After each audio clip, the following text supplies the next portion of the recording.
what's the distraction? What can he do to change the subject? I mean, he wants to launch nuclear testing again, which we haven't done since the 90s for good reason.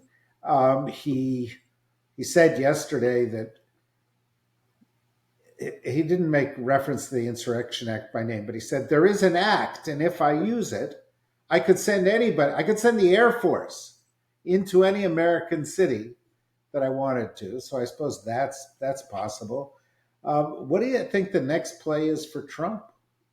So there's so much to unpack there. First, on the latter point, he said 50% of American presidents have used it, a flat out lie, and that I can do anything I want with it, another flat out lie. Although I will chastise Democrats who, when in power, had the chance to take the Insurrection Act and reform it to keep some of the worst things from happening and failed. Having said that, Trump went and had another physical, not one every year, one every 6 months. At that physical, he said they gave him a whole battery of cognitive tests. That's not a normal thing that you do at a midterm physical. And he said he had an MRI. You don't do an MRI unless there's some reason to do an MRI. And he hasn't let us know on what body part or parts there was an MRI. So there are health issues here very clearly, and we may never find out until the autopsy. But there's that. Now, that having been said, the luckiest person on earth is Xi Jinping. He has played Trump like a master violinist. The huge tariffs that Trump wanted to bring, Xi responded by saying, those rare earths you need for your computers, for your military, for your automobiles, we don't think we're going to give them to you. And what he's gotten in return is not just that Trump has rolled back a lot of the tariffs. Trump apparently has promised him that he will get access to the highest powered NVIDIA chips so that the Chinese, against the national security establishment, to whatever degree we have an establishment left reacting in horror, the Chinese are going to have a dominance in artificial intelligence because we're giving it to them on a silver platter. At the same time, by blowing up our alliances, by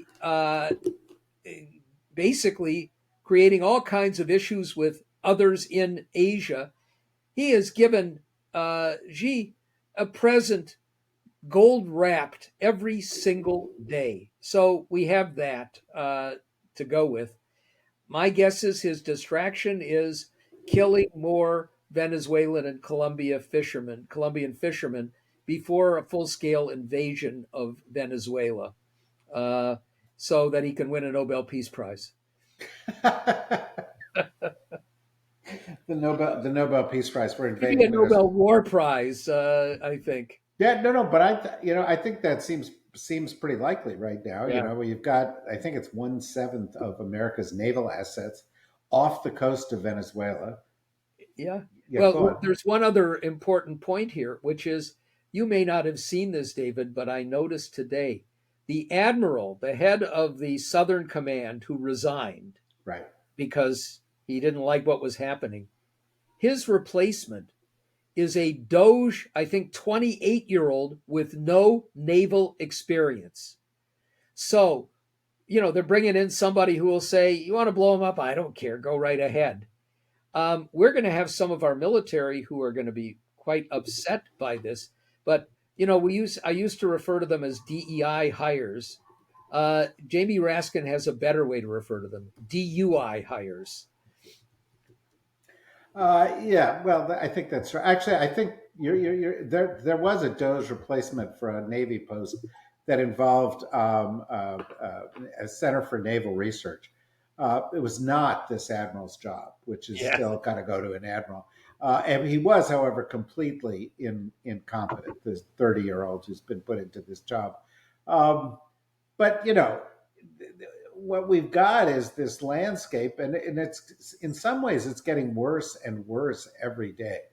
And we've had a couple of instances where um, uh, uh, DHS has doubled down on bad tactics. Courts have said stop. They haven't really stopped.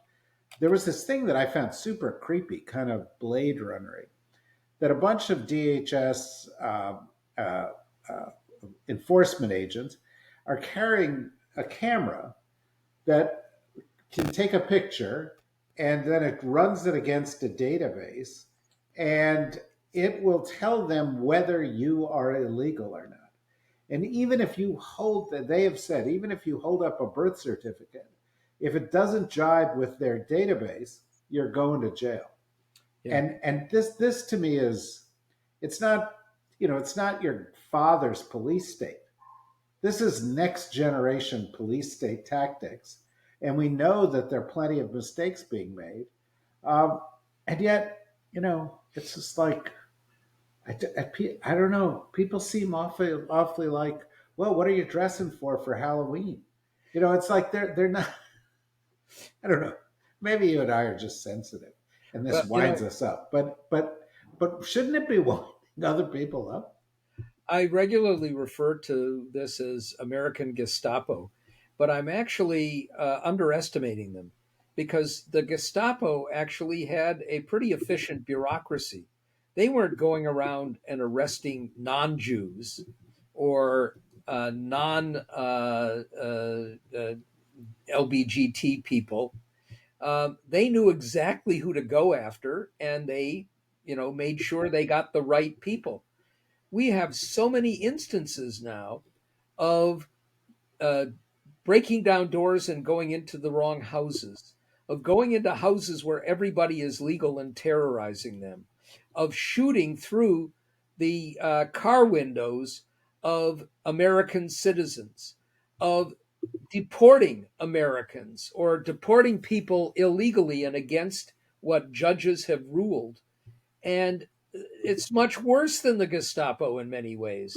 So, uh, we've got a group of not just incompetence, but it's pretty clear that as they're recruiting heavily to get people into ICE and Homeland Security and paying them these outlandish taxpayer funded bonuses, they've removed any of the standards. We're getting psychopaths and sociopaths and incels. Fat psychopaths, Uh, because they're not passing the physical tests either. no, no, but they're giving them guns, and and we know that Stephen Miller, um, the perhaps poster child for failed adolescents trying to show their hyper phony masculinity, has set a standard, a requirement of 3,000 people detained every day. And that means the pressure is on these ICE people. They've removed managers who weren't able to meet their quotas.